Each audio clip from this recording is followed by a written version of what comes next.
how great does it feel like to be starting off 2015? You've both been like recognized, you and also Triple G, for your excellence and everything. How does that feel? It feels great. I think that we're both humbled by the recognition. We're hope to live up to it in 2015. It's a lot of, I'm not going to say pressure, but it's a lot of responsibility that they place on us by recognizing us. They're assuming that this is for real, and we are for real. I've been doing this 35 years, and this is really the second or third time that I've been recognized by any body like that as a trainer of the year. But it does feel good. It just makes us work that much harder. I did have a chance to talk to Freddie Rhodes because I know that Cotto is someone that you guys would like to see like sooner versus later. He said that he just doesn't think that Gennady's really been tested, and he thinks that Cotto can handle him. Now, of course, he's Cotto's coach. Cotto doesn't go 5 rounds, and Freddie knows it. Freddie's just Freddie is grandstanding, trying to deflate and take away all the attention from that fight. But Freddie knows that no matter what happens in May, the WBC has mandated that Cotto has to fight him if he wins. Has to fight Golovkin, because Golovkin is the interim and he's the regular champion. But I can almost bet dollars to donuts that Cotto will never step in the ring with Golovkin because he knows he'll get knocked out in less than 5 rounds. He knows it. And so does Freddie. How do you think he would avoid that, or avoid the fight? By vacating the title, by saying that he's going to stay at 154. And that's what he's going to end up doing. If he doesn't, I'd be really, really surprised. So that's basically your prediction of what's probably going to happen? Oh, that's what Cotto's going to do. Unless if he gets past, if it happens to fight Canelo and he gets past Canelo, that's a tough fight for him right there. But Canelo is formidable at 154, and that's where Cotto fights. At 160, Canelo will get knocked out by Golovkin in less than 8 rounds.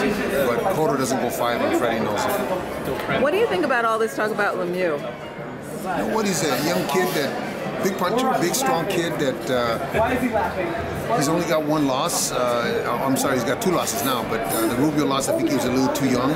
But he's a guy that can definitely crack, and he's shown it in the last 3 or 4 fights. I think he's a guy that's grown up since his losses. He's a guy that HBO is very interested in trying to put in a marquee fight, so bring him on. If Tom can work out a deal with his people, we can fight him next. I have to say, I'd rather see, though, Gennady, I mean, just with everything he's gotten, like the fans have chosen him, you know, and you've been chosen and everything, I'd rather not see him fight someone like a Lemieux. I want him to see him fight someone who's a genuine A-lister.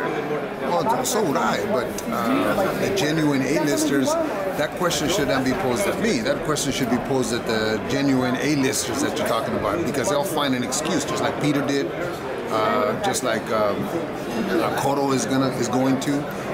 Martinez never wanted to face him. All the A-listers just don't want nothing to do with him. So those questions should be posed at them and see the response. What, he's not popular enough? He sold out a StubHub and he put three more times, I think, standing room only and bench seats or bleacher seats. He did 8,500 or 8,300 over on the other coast. His TV ratings are high.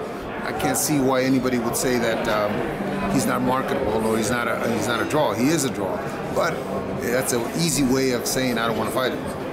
So does it ever, because it almost seems as though, like aside the quick way for Gennady to get the sort of fight that he should get, it's almost like he has to look bad at least once, just to entice people to come in. Maybe so, but we have to also remember he's only been on the HBO and the U.S. market for a little over 2 years. I mean, his first fight was September the 1st, I believe, 2012. So he really hasn't been on this market for that long, and he's accomplished as much as he has. So we're not impatient. We know that those fights will come, and we know that they can only make so many more excuses before it's time to step up. All right, well, thank you so much. Oh, you're welcome.